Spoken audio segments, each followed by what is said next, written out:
ಎಲ್ಲರಿಗೂ ನಮಸ್ಕಾರ. ನಾವು ನಮ್ಮ ಕುಟುಂಬ ಯೂಟ್ಯೂಬ್ ಚಾನಲ್‌ಗೆ. ಎಲ್ಲರೂ ಹೇಗಿದ್ದೀರಾ? ನಾನು ಕುಶಲ್. ಸುಮಾರು ದಿನಗಳಾದ್ಮೇಲೆ ನಾನಿವತ್ತು ಒಂದು ವಿಡಿಯೋವೊಂದಿಗೆ ಬಂದಿದ್ದೀನಿ. ಏನದು ಅಂದರೆ ನಮ್ಮ ಮನೆಯಲ್ಲಿ ಇರುವಂತಹ ದೇವಿಗೆ 12ನೇ ವರ್ಷದ ಬ್ರಹ್ಮ ಮಹೋತ್ಸವ. ಹೇಗೆ ಮಾಡ್ತಾ ಇದ್ದೀವಿ ಅನ್ನೋದನ್ನ ಇವಾಗ ತಿಳ್ಕೊಳ್ಳೋಣ. ಪ್ರಥಮ ದಿನ ವಿನಾಯಕಿ ಅಲಂಕಾರ. ಅದಕ್ಕೆ ಈ ಒಂದು ಕಣಗಳೆ ಪುಷ್ಪವನ್ನ ನಾನು ಅರ್ಚನೆಗೆ ಸಿದ್ಧತೆ ಮಾಡ್ಕೊಂಡಿದ್ದೀನಿ. ಹಾಗೆ ಪೂಜೆಗೆ ಬೇಕಾಗಿರುವಂಥ ಅರಿಶಿಣ, ಕುಂಕುಮ, ಗಂಧ ಹಾಗೆ ಅಕ್ಷತೆ. ಇದಲ್ದಂಗೆ ನಮಗೆ ಪಂಚಪಾತ್ರೆ ಉದ್ಧರಣೆ ನೀರು ಹಾಗೆ ಅರ್ಘ್ಯ ಪಾತ್ರೆ. ಈ ಒಂದು ಪೂಜೆ ಆದಮೇಲೂ ಅರ್ಘ್ಯ ಪಾತ್ರೆಗೆ ಪಂಚಪಾತ್ರೆ ಉದ್ಧರಣೆಯಿಂದ ಒಂದೊಂದು ಡ್ರಾಪ್ ನೀರನ್ನು ಹಾಕಬೇಕು. ಹಾಗೆ ಎಲ್ಲ ರೀತಿಯ ಆರತಿಯನ್ನು ಸಿದ್ಧತೆ ಮಾಡ್ಕೊಂಡಿದ್ದೀನಿ. ಗೆಜ್ಜೆ ವಸ್ತ್ರವನ್ನು ಸಿದ್ಧತೆ ಮಾಡ್ಕೊಂಡಿದ್ದೀನಿ. ಹಾಗೆ ಆರತಿ ಎಲ್ಲ ಆದ ನಂತರ ಕರ್ಪೂರದ ಮಹಾಮಂಗಳಾರತಿ ಮಾಡೋಕ್ಕೆ ಅದನ್ನು ಕೂಡ ಎತ್ತಿಟ್ಕೊಂಡಿದ್ದೀನಿ. ಅದಾದಮೇಲೆ ಪ್ರಥಮವಾಗಿ ವಿನಾಯಕಿ ಅಲಂಕಾರ ಆಗಿರೋದ್ರಿಂದ ಎಲ್ಲ ಒಂದು ದೇವಿಯ ಆಭರಣಗಳನ್ನು ಹಾಗೆ ದೇವಿಗೆ ಉಡಿಸುವಂತಹ ಪುಟ್ಟ ಪುಟ್ಟ ಸೀರೆಗಳು ಯಾವ್ಯಾವಿದೆಯೋ ಅದನ್ನೆಲ್ಲ ಸಿದ್ಧತೆ ಮಾಡಿ ಇಟ್ಬಿಟ್ಟಿದ್ದೀನಿ. ಯಾಕಂದರೆ ನಾನು ನನ್ನ ಒಂದು ಕೆಲಸದೊಂದಿಗೆ ಇದನ್ನು ಮಾಡ್ಕೊಳ್ಳೋಕ್ಕೆ ಈ ಸುಲಭವಾಗಲಿ ಅನ್ನೋದಕ್ಕೆ ಈಗಲೇ ಸಿದ್ಧತೆ ಮಾಡಿ ಇಟ್ಟಿದ್ದೀನಿ. ಅದಾದಮೇಲೆ ನಾನು ಈ ಒಂದು ಬ್ರಹ್ಮ ಮಹೋತ್ಸವವನ್ನು 12 ದಿನಗಳು ಮಾಡೋದ್ರಿಂದ 12 ದಿನ ಏನೇನು ಮಾಡ್ತೀನಿ ಅಂತ ಒಂದು ಇನ್ವಿಟೇಷನ್ ಥರ ಬರೆದು ದೇವರ ಮುಂದೆ ಇಟ್ಟು ಅದನ್ನು ಕೂಡ ಪೂಜೆ ಮಾಡಿದ್ದೀನಿ. ಈಗ ನನಗೆ ಪಿಳ್ಳಿಯಾರ್ ಪಟ್ಟಿಯಿಂದ ಮಹಾಪ್ರಸಾದ ಬಂತು ಗಣಪತಿದು. ಪ್ರಥಮವಾಗಿ ನಾವು ಹೊಸ್ಲಿಗೆ ದೀಪ ಹಚ್ಚಿ ಹಾಗೆ ದೀಪದಿಂದಲೇ ನಾವು ದೀಪವನ್ನು ಹಚ್ಚಿ ವಿನಾಯಕಿ ಅಲಂಕಾರ ಹೇಗಿದೆ ನೋಡೋಣ ಬನ್ನಿ. ಈ ವಿನಾಯಕಿ ಅಂತ ಅಂದರೆ ವಿನಾಯಕ ಬೇರೆ, ವಿನಾಯಕಿ ಬೇರೆ. ಅಂದರೆ ವಿನಾಯಕನ ಶಕ್ತಿಯನ್ನು ಹೊಂದಿರುವಳೆ ವಿನಾಯಕಿ ದೇವಿ ಅಂತ. ಅಂದರೆ ಇದು ದೇವಿ ಸ್ವರೂಪ. ನಾವು ಈ ಬ್ರಹ್ಮ ಮಹೋತ್ಸವ ಅಂತ ಯಾಕೆ ಮಾಡ್ತೀವಿ ಅಂದರೆ ವರ್ಷಕ್ಕೊಮ್ಮೆ ನಾವು ಹೇಗೆ ಹುಟ್ಟುಹಬ್ಬವನ್ನು ಆಚರಿಸ್ಕೊಳ್ತೀವೋ ಅದೇ ರೀತಿಯಾಗಿ ನಮ್ಮ ಮನೆಯಲ್ಲಿರುವಂಥ ದೇವಿಗೂ ಕೂಡ ವರ್ಷಕ್ಕೊಮ್ಮೆ ಯಾಕೆ ಈ ಬ್ರಹ್ಮ ಮಹೋತ್ಸವನ್ನ ಮಾಡ್ತೀವಿ ಅಂತ ಅಂದರೆ ನಾವು ಹೇಗೆ ಹುಟ್ಟುಹಬ್ಬ ಆಗಿರ್ಬೋದು, ವಿವಾಹ ವಾರ್ಷಿಕೋತ್ಸವ ಆಗಿರ್ಬೋದು, ಈ ಥರ ಸಾಕಷ್ಟು ನಾವು ಮಾಡ್ಕೊಳ್ತಿರ್ತೀವಲ್ವ, ಅದೇ ರೀತಿಯೇ ದೇವ್ರಿಗೂ ಕೂಡ ನಾವು ಆಗಾಗ ಉತ್ಸವಗಳನ್ನು ಮಾಡಬೇಕು. ಇದನ್ನು ನಿಮ್ಮ ಅರ್ಥಕ್ಕೋಸ್ಕರ ಈ ರೀತಿ ಹೇಳಿದ್ದೀನಿ. ಆದರೆ ಸಾಕಷ್ಟು ಕಾರಣಗಳು ಇದ್ದಾವೆ ಯಾಕೆ ಒಂದೊಂದು ಉತ್ಸವಗಳನ್ನು ಮಾಡಬೇಕು ಅಂತ ಹೇಳಿ. ಈ ಉತ್ಸವಗಳನ್ನು ಮಾಡೋದ್ರಿಂದ ಫಲ ಏನು ಅಂತ ಅಂದರೆ ಮನೆಯಲ್ಲಿ ಇದು ನಾನು ನಮ್ಮ ಮನೆಯಲ್ಲಿ ಮಾಡ್ತಿರೋದು ಹಂಗಂತ ಅಂದು ನಿಮ್ಮ ಮನೆಯಲ್ಲಿ ಮಾಡಬೇಕು ಅಂತ ಅಲ್ಲ. ಆದರೆ ನೀವು ಎಲ್ಲಿ ಈ ರೀತಿಯಾದಂಥ ದೈವತಾ ಕಾರ್ಯಗಳು ನಡೀತಿರುತ್ತೋ ಎಲ್ಲ ದೇವಸ್ಥಾನಗಳಲ್ಲಿ ಈ ರೀತಿ ನಡೀತಿದ್ದಾಗ ಅಲ್ಲಿ ನೀವು ಪಾತ್ರರಾಗಿ ಅಲ್ಲಿಗೆ ನೀವೇನೋ ದುಡ್ಡು ಕಟ್ಟಿ ಅಭಿಷೇಕಕ್ಕಾಗಿರ್ಬೋದು, ಸೇವಕ್ಕಾಗಿರ್ಬೋದು ಅದಕ್ಕೆಲ್ಲ ಕಟ್ಟಿ ನೀವು ಪಾತ್ರರಾಗಬೇಕು ಅಂತ ಏನಿಲ್ಲ. ನಿಮಗೆ ದುಡ್ಡಿದ್ದರೆ ಅದನ್ನು ಮಾಡಿ, ದುಡ್ಡಿಲ್ಲ ಅಂದರೆ ಪರವಾಗಿಲ್ಲ, ನೀವು ಹೋಗಿ ದೇವರನ್ನು ದರ್ಶನ ಮಾಡಿಕೊಂಡು ಅಲ್ಲಿ ನಡೆಯುವಂಥ ಪ್ರತಿಯೊಂದು ಕಾರ್ಯಕ್ರಮದಲ್ಲಿ ನಿಮ್ಮದೊಂದು ಸೇವೆಯನ್ನು ಸಲ್ಲಿಸಿ ಬಂದರೆ ಸಾಕು. ನಾವು ಒಂದು ಸರಿ ಮನೆಯಲ್ಲಿ ಕೂತ್ಕೊಂಡು ಯಾವುದೇ ಒಂದು ಮಂತ್ರಗಳಾಗಿರಬಹುದು, ಒಂದು ಸಹಸ್ರನಾಮ ಆಗಿರಬಹುದು, ಮನೆಯಲ್ಲಿ ಹೇಳೋದಕ್ಕಿಂತ ಹೆಚ್ಚು ಫಲ ನಮ್ಗೆ ಎಲ್ಲಿ ಸಿಗುತ್ತೆ ಅಂದರೆ ನಾವು ಯಾವುದಾದ್ರು ಒಂದು ಕ್ಷೇತ್ರದಲ್ಲಿ ಹೇಳಿದ್ರೆ, ಅಂದರೆ ದೇವಸ್ಥಾನದಲ್ಲಿ ಅಥವಾ ಶ್ರೀ ಕ್ಷೇತ್ರದಲ್ಲಿ ಹೇಳಿದ್ರೆ ನಮಗೆ ಹೆಚ್ಚು ಫಲ ಸಿಗುತ್ತಂತೆ. ಇನ್ನು ನಾಳಿನ ದಿನ ಅಂದರೆ ಮೊದಲನೇ ದಿನಕ್ಕೆ ಯಾವ ರೀತಿ ತಯಾರಿ ಮಾಡ್ಕೊಂಡಿದ್ದೀನಿ ಅನ್ನೋದನ್ನೆಲ್ಲ ತೋರಿಸ್ತಾ ಇದ್ದೀನಿ ಇಲ್ಲಿ. ಗೆಜ್ಜೆ ವಸ್ತ್ರ ಆಗಿರ್ಬೋದು, ಹಾಗೆ ದೇವರಿಗೆ ಉಪಯೋಗಿಸುವಂಥ ಪಾತ್ರೆಗಳು ಯಾವ್ದ್ಯಾವುದು ಬೇಕೋ ಅದನ್ನೆಲ್ಲ ನಾನು ಎತ್ತಿಟ್ಕೊಂಡ್ಬಿಟ್ಟಿದ್ದೀನಿ. ಇದನ್ನು ನಾನು ಬೆಳಗ್ಗೆ ನಿಮಗೆ ವಿಡಿಯೋ ಮಾಡಿ ತೋರಿಸ್ತಾ ಇದ್ದೀನಿ. ಹಾಗೆ ಹಣ್ಣುಗಳು ದೇವರಿಗೆ ಅಭಿಷೇಕಕ್ಕೆ ಯಾವ್ಯಾವ ಹಣ್ಣು ಬೇಕೋ ಅದನ್ನೆಲ್ಲ ನಾನು ತಯಾರಿ ಮಾಡ್ಕೊಂಡಿದ್ದೀನಿ. ಹಾಗೆ ಮಂಗಳ ದ್ರವ್ಯಗಳು ದೇವರ ಅಭಿಷೇಕಕ್ಕೆ ಯಾವ್ದ್ಯಾವ್ದು ಬೇಕೋ ಅದನ್ನು ಕೂಡ ತಯಾರಿ ಮಾಡ್ಕೊಂಡಿದ್ದೀನಿ. ಇದು ಕೆಮಿಕಲ್ ಸಕ್ಕರೆ ಹಾಗೂ ಸಕ್ಕರೆ. ಆದಷ್ಟು ಸಕ್ಕರೆ ಬಳಸೋದಕ್ಕಿಂತ ಕೆಮಿಕಲ್ ಸಕ್ಕರೆ ಬಳಸಿದ್ರೆ ಒಳ್ಳೆಯದು. ಹಾಗೆ ಅರಿಶಿಣ, ಕುಂಕುಮ, ವಿಭೂತಿ, ಗಂಧ ಹಾಗೆ ಪನ್ನೀರು, ರುದ್ರಾಕ್ಷಿ ಈ ರೀತಿಯಾಗಿ ಎಲ್ಲವನ್ನ ತಯಾರಿ ಮಾಡ್ಕೊಂಡಿದ್ದೀನಿ. ಇನ್ನು ಇದನ್ನು ನಾನು ತೋರಿಸ್ತಾ ಇದ್ದೀನಲ್ವ, ಇದನ್ನು ನಾವು ಅಭಿಷೇಕ ಆದಮೇಲೆ ಕಳಶ ಸ್ಥಾಪನೆಗೆ ಅದನ್ನು ತಯಾರಿ ಮಾಡ್ಕೊಂಡಿದ್ದೀನಿ. ಇನ್ನು ಇದು ಕಂಕಣ ಧಾರಣೆಗೆ. ಈ ಕಂಕಣ ಧಾರಣೆ ಆದಮೇಲೆ ಮಾಂಗಲ್ಯ ಧಾರಣೆ ಇರುತ್ತೆ. ಅದಕ್ಕೆ ಮಾಂಗಲ್ಯ ಕೂಡ ನಾನು ಸಿದ್ಧತೆ ಮಾಡ್ಕೊಂಡಿದ್ದೀನಿ. ಇನ್ನು ಅದಾದ ಮೇಲೆ ಅಭಿಷೇಕಕ್ಕೆ ಇನ್ನೊಂದು ವಸ್ತುವನ್ನು ಅಂದರೆ ಈ ಲಾವಂಚದ ಬೇರು ಅದನ್ನು ಕೂಡ ಬಳಸ್ತೀನಿ. ಹಾಗೆ ಆರತಿಗಳೆಲ್ಲ ರೆಡಿ ಮಾಡ್ಕೊಂಡಿದ್ದೀನಿ. ಇನ್ನು ಕಳಸದ ಚೊಂಬುಗೆ ಈ ರೀತಿ ದಾರವನ್ನು, ಹಸಿ ದಾರವನ್ನು ಕಟ್ಕೊಂಡು ಅದನ್ನು ಕೂಡ ಸಿದ್ಧತೆ ಮಾಡ್ಕೊಂಡಿದ್ದೀನಿ. ಈಗ ಗಂಗೆ ಪೂಜೆ ಪ್ರಥಮವಾಗಿ ನಾವು ಮಾಡಬೇಕು. ಗಂಗೆ ಪೂಜೆಗೆ ಎಲ್ಲ ರೆಡಿ ಮಾಡ್ಕೊಂಡಿದ್ದಾಗಿದೆ. ಈಗ ಗಂಗೆ ಪೂಜೆ ಹೇಗೆ ಮಾಡಬೇಕಂದ್ರೆ, ನಾವು ಯಾವುದೇ ಒಂದು ಪೂಜೆ ಮಾಡಬೇಕಾದ್ರೂ ಗಂಗೆ ಪೂಜೆ ಭಾಳ ಮುಖ್ಯ. ಆ ಒಂದು ಗಂಗೆ ಪೂಜೆಗೆ ನಾವು ನದಿ, ಬಾವಿ ಅಲ್ಲೆಲ್ಲ ಹೋಗೋಕ್ಕಾಗಲ್ಲ. ಆದ್ದರಿಂದ ನಮ್ಮ ಮನೇಲಿರುವಂತಹ ಒಂದು ನೆಲ್ಲಿಗೆ ನಾವು ಗಂಗೆ ಪೂಜೆ ಮಾಡ್ಕೊಬೇಕು. ಯಾವುದೇ ಮಾಡಿದ್ರೂ ಈ ಒಂದು ಗೆಜ್ಜೆ ವಸ್ತ್ರ ಅನ್ನೋದನ್ನು ಮಾತ್ರ ಮರಿಬಾರ್ದು, ತುಂಬ ಮುಖ್ಯ. ಯಾಕೆ ಗೆಜ್ಜೆ ವಸ್ತ್ರ ಮುಖ್ಯ ಅನ್ನೋದನ್ನು ನಾನು ಮುಂದಿನ ವಿಡಿಯೋಗಳು ಮಾಡಿ ನಿಮಗೆ ಹೇಳ್ಕೊಡ್ತೀನಿ. ಈಗ ನಾವು ರಂಗೋಲಿ ಬಿಡುವಂತಹದ್ದು ತುಂಬ ಮುಖ್ಯ. ಪ್ರತಿಯೊಂದು ಕೂಡ ನಮ್ಮ ಸನಾತನ ಧರ್ಮದಲ್ಲಿ ಹೇಳಿರೋದು ಎಲ್ಲವೂ ಕೂಡ ಭಾಳ ಮುಖ್ಯವಾಗತ್ತೆ. ಇನ್ನು ನಾವು ಗಂಗೆ ಪೂಜೆ ಮಾಡುವಂಥ ಸಮಯದಲ್ಲಿ ಈ ರೀತಿ ನಲ್ಲಿಯಲ್ಲಿ ನೀರು ಬಿಟ್ಟೇ ನಾವು ಪೂಜೆಯನ್ನು ಮಾಡಬೇಕು. ಅದಾದಮೇಲೆ ತುಳಸಿ ಪೂಜೆ ಕೂಡ ಮಾಡಿದ್ದಾಯಿತು. ಆಮೇಲೆ ಹೊಸ್ಲು ಪೂಜೆ ಕೂಡ ಹೊಸ್ಲು ಹೇಗೆ ನಾವು ಪೂಜೆ ಮಾಡಬೇಕು ಅನ್ನೋದನ್ನು ಹಿಂದೆ ನಾನು ಒಂದು ವಿಡಿಯೋ ಮಾಡಿ ಆಲ್ರೆಡಿ ನಿಮಗೆ ತೋರಿಸ್ಕೊಟ್ಟಿದ್ದೀನಿ. ಅದೇ ರೀತಿಯಾಗಿ ಈಗ ಹೊಸ್ಲು ಪೂಜೆ ಮಾಡ್ಕೊಳ್ತಾ ಇದ್ದೀನಿ. ಹೊಸ್ಲು ಪೂಜೆ, ತುಳಸಿ ಪೂಜೆ, ಗಂಗೆ ಪೂಜೆ ಇದೆಲ್ಲ ಆದಮೇಲೆ ನಾವು ಮನೆ ದೇವ್ರ ಪೂಜೆ ಮಾಡಬೇಕು. ಈಗ ನಾನು ಕಳಸ ಇಡುವಂತಹ ಜಾಗವನ್ನು ಈ ರೀತಿ ಸೆಗಣಿ ಮತ್ತು ಗಂಜಲ ಎಲ್ಲ ಹಾಕ್ಕೊಂಡು, ಗೋಮೂತ್ರ ಎಲ್ಲ ಹಾಕ್ಕೊಂಡು ಸಿದ್ಧತೆ ಮಾಡ್ಕೊಂಡಿದ್ದೀನಿ. ಆ ಜಾಗದಲ್ಲಿ ಒಂದು ಪುಟ್ಟ ರಂಗೋಲಿ ಅಂದರೆ ಅರಿಶಿಣದಲ್ಲೇ ಚಕ್ರವನ್ನು ಬರ್ಕೊಂಡಿದ್ದೀನಿ. ಈಗ ಮುತ್ಕದ ಎಲೆ ಹಾಕ್ಕೊಂಡು ಅದರ ಮೇಲೆ ಭತ್ತವನ್ನು ಹಾಕ್ಕೊಂಡು ನಾನು ಓಂಕಾರವನ್ನು ಬರಿತಾ ಇದ್ದೀನಿ. ಭತ್ತನೇ ಹಾಕಬೇಕು, ಅಕ್ಕಿಗಿಂತ ಶ್ರೇಷ್ಠವಾಗಿ ಭತ್ತ ಅಂತ ಹೇಳ್ತೀವಿ ಯಾವುದೇ ಒಂದು ದೈವತ ಕಾರ್ಯ ಮಾಡಬೇಕಾದ್ರೆ.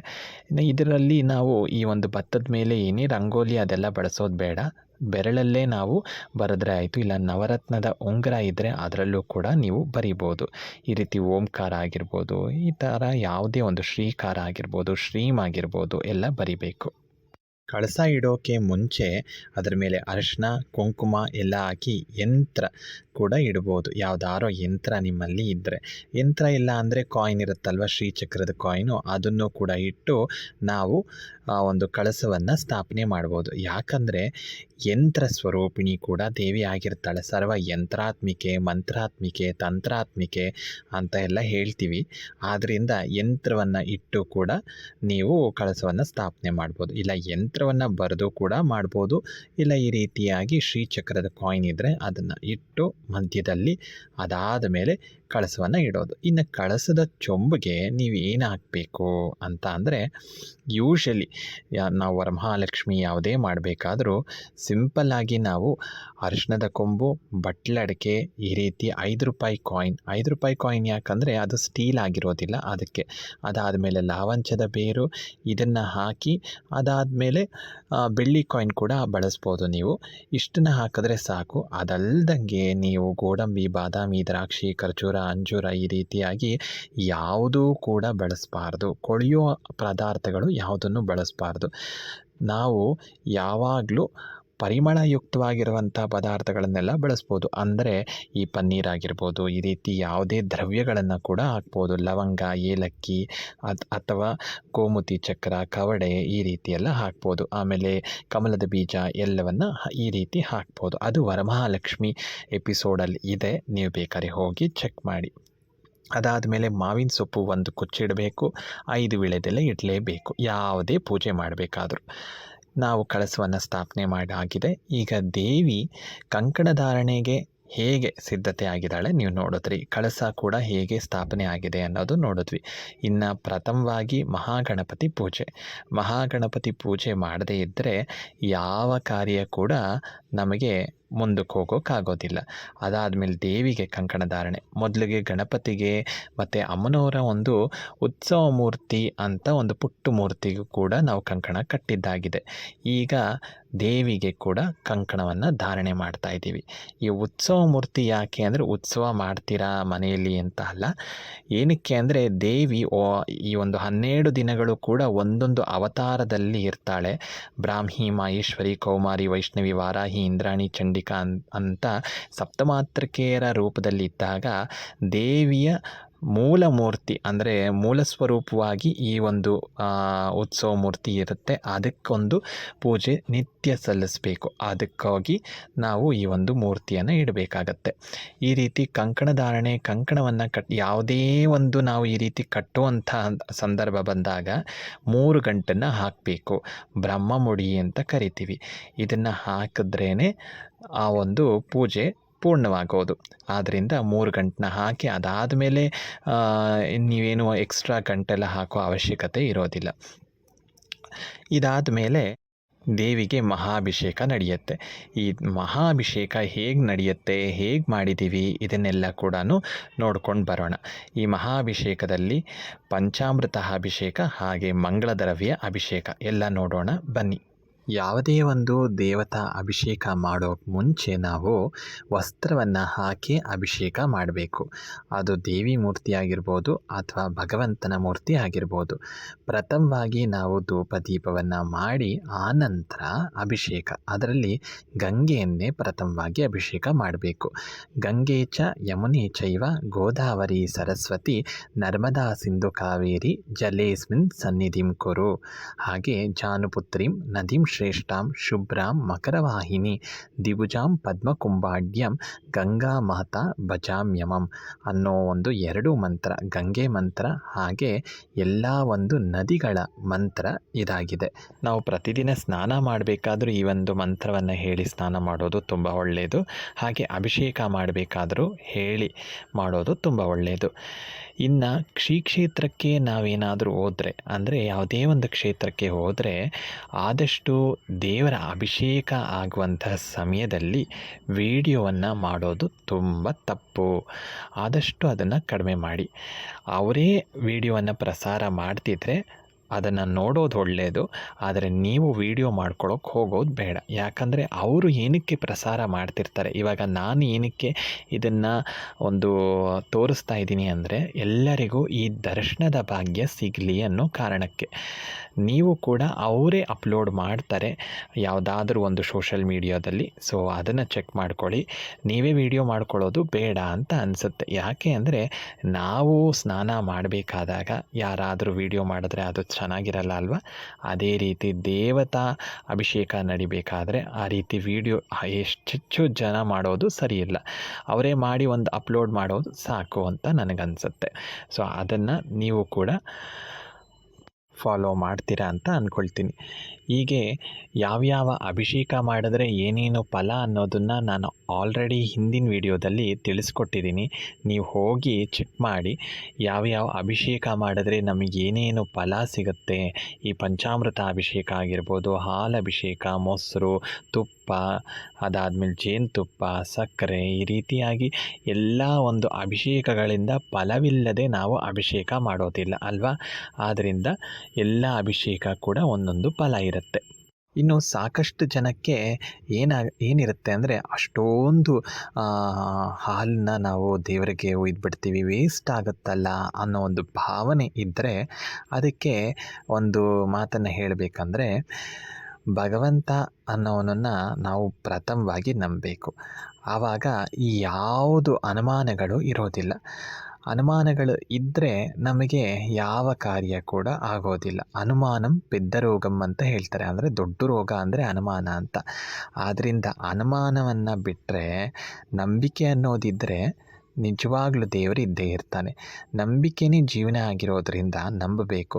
ಯಾವಾಗ ನಮ್ಮ ಹಸುವನ್ನು ನಾವು ಅಂದರೆ ತೋರ್ಸೋಕ್ಕಾಗಲ್ಲ ಅಲ್ವಾ? ಅದೇ ರೀತಿಯಾಗಿ ದೇವರನ್ನು ಕೂಡ ತೋರ್ಸೋಕ್ಕಾಗಲ್ಲ, ಕಾಣೋದು ಇಲ್ಲ ಅನ್ನೋದು ಸುಳ್ಳು. ದೇವರು ಖಂಡಿತವಾಗ್ಲೂ ಕಾಣಿಸ್ತಾನೆ. ನಮ್ಮ ಒಂದು ಮನಸ್ಸಿನಿಂದ ನಾವು ನಿಜವಾಗ್ಲೂ ದೇವರನ್ನು ಸ್ಮರಣೆ ಮಾಡಿದ್ದೇ ಆದರೆ ಖಂಡಿತವಾಗ್ಲೂ ದೇವರು ಕಾಣಿಸ್ತಾನೆ ಒಂದಲ್ಲ ಒಂದು ರೂಪದಲ್ಲಿ. ಅದು ನನ್ನ ಅನುಭವ ಆಗಿರೋದ್ರಿಂದ ನಾನು ನಿಮ್ಮೆಲ್ಲರಿಗೂ ಹೇಳ್ತಾ ಇದ್ದೀನಿ. ಆದರೆ ಅದಕ್ಕೆ ನಂಬಿಕೆ ಅನ್ನೋದು ತುಂಬ ದೃಢವಾಗಿ ಇರಬೇಕು. ದೃಢವಾಗಿ ಇದ್ದರೆ ಭಗವಂತ ಕಾಣಿಸೋದ್ರಲ್ಲಿ ಸಂಶಯನೇ ಇಲ್ಲ. ಅದು ಈ ಒಂದು ಕಲಿಯುಗದಲ್ಲೂ ಹೌದು.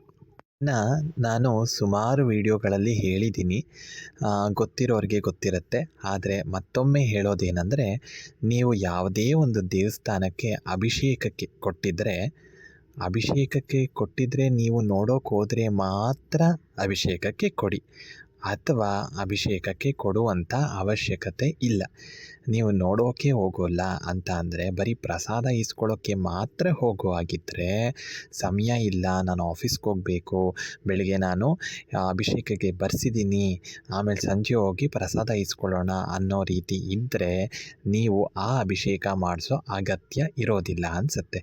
ಯಾಕೆ ಅಂದರೆ ಅಭಿಷೇಕ ನಡೆಯುವಂಥ ಸಮಯದಲ್ಲಿ ನೀವು ಕಣ್ಣಾರೆ ಆ ಅಭಿಷೇಕವನ್ನು ದರ್ಶನ ಮಾಡಬೇಕು. ಆಗಲೇ ಆ ಒಂದು ಪುಣ್ಯ ಫಲ ನಿಮಗೆ ಸಿಗೋದು.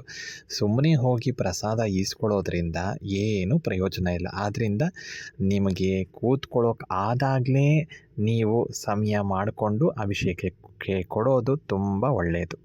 ಇನ್ನಷ್ಟು ಜನಕ್ಕೆ ಅಭಿಷೇಕಕ್ಕೆ ಕೊಡೋಕ್ಕೆ ಶಕ್ತಿನೇ ಇರೋದಿಲ್ಲ ಅಂದರೆ ಏನೂ ತೊಂದರೆ ಇಲ್ಲ. ನಿಮ್ಮ ಮನೆಯಲ್ಲಿ ಯಾವ ಮೂರ್ತಿ ಇರುತ್ತೋ, ಸಣ್ಣ ಮೂರ್ತಿ ಇರಲಿ, ದೊಡ್ಡ ಮೂರ್ತಿ ಇರಲಿ, ಯಾವುದೇ ಒಂದು ದೇವತಾ ಮೂರ್ತಿ ಇರಲಿ, ಅದಕ್ಕೆ ನೀವು ಇಷ್ಟೆಲ್ಲ ಅಭಿಷೇಕ ಮಾಡಬೇಕು ಅಂತ ಏನಿಲ್ಲ. ನಿಮ್ಮ ಕೈಯಲ್ಲಾದಷ್ಟು ಒಂದೇ ಒಂದು ಗ್ಲಾಸ್ ನೀರನ್ನ ಹಾಕಿ ಸಾಕು, ಇಲ್ಲ ಒಂದು ಗ್ಲಾಸ್ ಹಾಲನ್ನೇ ಹಾಕಿ ಅಭಿಷೇಕ ಮಾಡಿ, ಅದೇ ತೃಪ್ತಿ. ಆದರೆ ಭಕ್ತಿ ಅನ್ನೋದು ಭಾಳ ಮುಖ್ಯವಾಗುತ್ತೆ. ಭಕ್ತಿಯಿಂದ ನಾವು ಏನು ಮಾಡ್ತೀವೋ ದೇವರು ಪರಮಾತ್ಮ ಸ್ವೀಕಾರ ಮಾಡ್ತಾನೆ. ಯಾಕಂದರೆ ಈ ಒಂದು ಪ್ರಪಂಚದಲ್ಲಿ ಮೋಸ ಎಲ್ಲವೂ ನಡೀತಾ ಇದೆ. ಮೋಸ ಎಲ್ಲ ಮಾಡ್ತಿರೋನು ಯಾರಂದರೆ ಮನುಷ್ಯ ಇಷ್ಟೆಲ್ಲ ಮಾಡೋ ಮನುಷ್ಯನ್ನೇ ನಾವು ನಂಬ್ತೀವಿ ಅನ್ಬೇಕಾದ್ರೆ ಯಾವತ್ತೂ ಶಾಶ್ವತವಾಗಿ ಇರುವಂತಹ ಭಗವಂತನ ನಾವು ನಂಬಬೇಕಾಗತ್ತೆ. ಕಣ್ಣಿಗೆ ಕಾಣದೇ ಇರ್ಬೋದು, ಯಾವುದೂ ನಮಗೆ ಕೆಡಕು ಮಾಡಲ್ಲ. ನಾವು ಏನೇ ಅಂದರೂ ಬೈಸ್ಕೊತಾನೆ, ಹೊಗಳಿಸ್ಕೊತಾನೆ, ಏನು ಹಾಕಿದ್ರೂ ಸ್ವೀಕಾರ ಮಾಡ್ತಾನೆ, ಅದೇ ಭಗವಂತ. ಆದ್ದರಿಂದ ಭಗವಂತನ ನಂಬಿ ನೀವು ಏನೇ ಒಂದು ಅರ್ಪಿಸಿದ್ರೂ ಖಂಡಿತವಾಗ್ಲೂ ದೇವರು ಅರ್ಪಿಸ್ಕೊಂಡು ನಿಮಗೆ ಪುಣ್ಯ ಫಲವನ್ನು ಕೊಟ್ಟೇ ಕೊಡ್ತಾನೆ. ಒಂದೊಂದು ಸರಿ ತುಂಬ ಬೇಜಾರಾಗ್ಬಿಡುತ್ತೆ, ತುಂಬ ಮನಸ್ಸಿಗೆ ಕಷ್ಟ ಆಗುತ್ತೆ, ಹಾಗೆ ಏನು ಮಾಡೋದು ಅನ್ನೋದು ಗೊತ್ತಾಗೋದಿಲ್ಲ. ಆ ರೀತಿಯಾಗಿ ಪ್ರತಿಯೊಬ್ಬರಿಗೂ ಆಗಿರುತ್ತೆ. ಅವರವರ ಜೀವನದ ಕಷ್ಟಗಳ ನಡುವೆ ಈ ರೀತಿ ಆದಾಗ ಏನು ಮಾಡೋದು ಬೇಡ, ನಾನು ಹರಕೆ ಕಟ್ಕೊಳ್ಳೋದು ಬೇಡ, ಇನ್ನೊಂದು ಮಾಡೋದು ಬೇಡ, ಮತ್ತೊಂದು ಮಾಡೋದು ಬೇಡ. ಎಲ್ಲ ದೇವ್ರ ಹತ್ರ ಹೇಳಿಬಿಡಿ. ಎಲ್ಲ ದೇವ್ರ ಹತ್ರ ಹೇಳಿ ಎಲ್ಲವನ್ನ ದೇವ್ರ ಪಾದಕ್ಕೆ ಎಲ್ಲ ನಿನಗೆ ಹಾಕಿದ್ದೀನಮ್ಮ, ನೀನೇ ಏನೋ ದಾರಿ ತೋರಿಸು ಅಂತ ದೇವರನ್ನು ನಂಬಿ ನೀವು ದೇವರಿಗೆ ಬಿಟ್ಬಿಡಿ. ಆವಾಗ ಬೆಟ್ಟದಂಗೆ ಬಂದಿರುವಂಥ ಕಷ್ಟ ಮಂಜಿನಂಗೆ ಕರಗತ್ತೆ. ಇನ್ನು ಯಾರೋ ಒಬ್ಬರು ನಿಮಗೆ ಕೆಟ್ಟದ್ದು ಮಾಡಿದ್ರು, ಬೇಜಾರು ಮಾಡಿದ್ರು, ನೋವು ಮಾಡಿದ್ರು, ಮೋಸ ಮಾಡಿದ್ರು, ಅನ್ಯಾಯ ಮಾಡಿದ್ರು, ಈ ರೀತಿ ಯಾರೇ ಏನೇ ಮಾಡಿದ್ರು, ನೀವು ಅವರಿಗೆ ಶಾಪ ಹಾಕೋದು, ಬೈಯೋದು ಎಲ್ಲದಕ್ಕಿಂತ, ಮನುಷ್ಯ ಆದಮೇಲೆ ಕೋಪ ಸಹಜ, ಆದರೆ ಎಲ್ಲದಕ್ಕಿಂತ ನೀವು ಸರ್ವಂ ಶ್ರೀಕೃಷ್ಣಾರ್ಪಣಮಸ್ತು ಅಂತ ಹೇಳಿ, ಇಲ್ಲ ಜಗದಂಬಾರ್ಪಣಮಸ್ತು ಅಂತ ಹೇಳಿ ಈ ರೀತಿ ದೇವರಿಗೆ ಅರ್ಪಣೆ ಮಾಡಿದ್ರೆ ಅವ್ರಿಗೆ ಏನು ಮಾಡಬೇಕೋ ದೇವರು ನೋಡ್ಕೊಳ್ತಾನೆ. ನೀವು ನಿಮ್ಮ ಕೆಲಸ ನೋಡ್ಬೋದು ಅಷ್ಟೆ. ನೋಡಿದ್ರಲ್ಲ, ಮೊದಲೆರಡು ದಿನಗಳು ಹೇಗೆ ವಿನಾಯಕಿ ಅಲಂಕಾರ ಆಗಿರ್ಬೋದು, ಹಾಗೆ ಕಳಸ ಸ್ಥಾಪನೆ, ಅಭಿಷೇಕ ಎಲ್ಲವನ್ನ ನೋಡಿದ್ರಿ. ಇನ್ನು ಮಿಕ್ಕಿದ್ದೆಲ್ಲ ದಿನಗಳ ಅಲಂಕಾರ ಪೂಜೆಗಳನ್ನೆಲ್ಲ ನೋಡಬಹುದು. ನಮ್ಮ ಚಾನಲ್ನ ಸಬ್ಸ್ಕ್ರೈಬ್ ಮಾಡೋದನ್ನ ಮರಿಬೇಡಿ. ಲೈಕ್ ಮಾಡಿ, ಶೇರ್ ಮಾಡಿ, ಕಮೆಂಟ್ ಮಾಡಿ. ಏನಾದರೂ ನಿಮಗೆ ಡೌಟ್ಸ್ ಇದ್ದರೆ ಹಾಗೇ ಶೇರ್ ಮಾಡೋದನ್ನು ಖಂಡಿತ ಮರಿಬೇಡಿ. ನಿಮ್ಮ ಫ್ರೆಂಡ್ಸ್ಗಾಗಿರ್ಬೋದು, ಫ್ಯಾಮಿಲಿಗಾಗಿರ್ಬೋದು ನೀವು ಶೇರ್ ಮಾಡಿ. ಯಾಕಂದರೆ ಇದನ್ನು ನೀವು ನೋಡಿ, ಅವರು ನೋಡಿ, ನಿಮಗೂ ಪುಣ್ಯ ಸಿಗಲಿ, ಅವ್ರಿಗೂ ಪುಣ್ಯ ಸಿಗಲಿ, ಹಾಗೆ ನಮಗೂ ಕೂಡ ಪುಣ್ಯ ಸಿಗಲಿ. ನಮಸ್ಕಾರ.